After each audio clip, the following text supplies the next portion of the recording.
एक ऐसा शक्तिशाली योद्धा जो भगवान श्री कृष्ण की तरह ही 16 कलाओं में माहिर था और वह इतना शक्तिशाली और बुद्धिमान था कि उसने छोटी सी उम्र में कई सारे असुरों और राजाओं को युद्ध में परास्त किया था।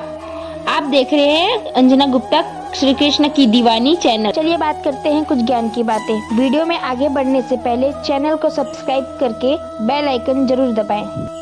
जब जब महाभारत का नाम लिया जाता है तब भगवान श्री कृष्ण का नाम अवश्य आता है। भगवान श्री कृष्ण भगवान विष्णु के अवतार थे और वे 16 कलाओं में महारत हासिल कर चुके थे। लेकिन एक ऐसा ही योद्धा था जो 16 कलाओं में माहिर था और भगवान श्री कृष्ण की तरह ही ताकतवर और बुद्धिमान भी था। हम बात कर रहे हैं भगवान श्री कृष्ण के पुत्र सांब की। तो चलिए जानते हैं आखिरकार वह कितना ताकतवर था और उसने किन किन राजाओं और असुरों को हराया था। भगवान श्री कृष्ण की 8 पटरानियां थीं, जिनमें से एक जामवती थी जिसके पुत्र स्वयं साम्य थे।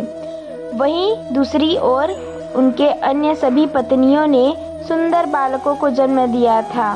दूसरी ओर जामवती के एक भी बालक नहीं थे, जिससे दुखी होकर वह भगवान श्री कृष्ण के पास पहुंची और बोली, आपकी सभी पत्नियों ने पुत्र और पुत्री को जन्म दिया है, लेकिन मैं क्यों अभागन रह गई। मैं आपसे एक पुत्र का अनुरोध करती हूँ।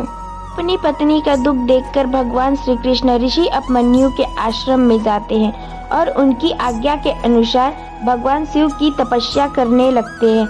6 महीने बाद भगवान शिव जी प्रसन्न होते हैं और श्री कृष्ण अपनी मनोकामना मांगते हुए पुत्र प्राप्ति की कामना करते हैं। श्री कृष्ण चाहते थे उनका पुत्र साम्य भगवान शिव की तरह हो। जैसा कि हम सब जानते हैं भगवान शिव के कार्य विनाश करना है।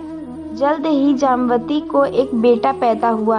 भगवान शिव के अर्धनारीश्वर रूप को साम्य कहा जाता है, इसीलिए जामवती के बेटे का नाम साम्य रखा गया। कहा जाता है साम्य अपने पिता श्री कृष्ण की तरह अत्यंत ही खूबसूरत था, जिसकी खूबसूरती की दीवानी दुर्योधन की पुत्री लक्ष्मणा हो गई थी। पराक्रमी साम्य लक्ष्मणा को भरी सभा से भगाकर ले गया था और महाभारत के सभा पर्व के अध्याय 4 के अनुसार प्रद्युम्न, साम्य, सात्यकी और निरुद्ध अर्जुन के साथ धनुर्विद्या की शिक्षा ली थी। अपने भाई प्रद्युम्न की तरह ही मायावी शक्तियों का उन्हें काफी ज्यादा ज्ञान था। वहीं बात की जाए साम्य की बल की, तो साम्य अपनी बालक अवस्था में ही समरासुर के सेना को नष्ट भस्म कर दिया था और महाभारत के युद्ध में अधिक सेना को संहार किया था। जब साम्य ने अपनी विशाल सेना के साथ द्वारका पे आक्रमण किया तब भगवान श्री कृष्ण द्वारका में नहीं थे।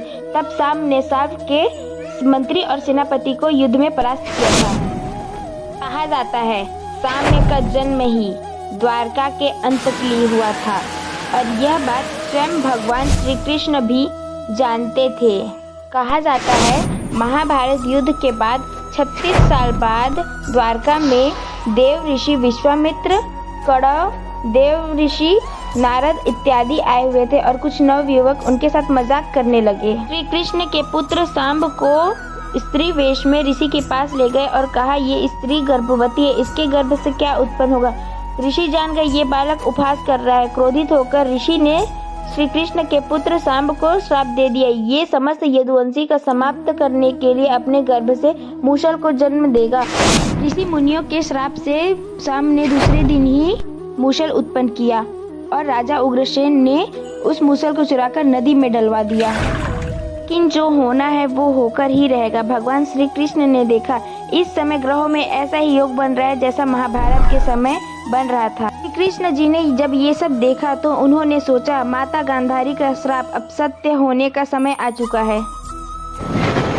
द्वारका में पाप बढ़ने लगा। श्री कृष्ण जी ने ये सब देख द्वारका छोड़ दी और बलराम जी ने समाधि ले ली। कहते हैं जब राजा उग्रसेन ने उस मूसल को चुराकर नदी में डलवा दिया था तो उसे एक मछली ने खा लिया और वह एक धातु का रूप ले ली।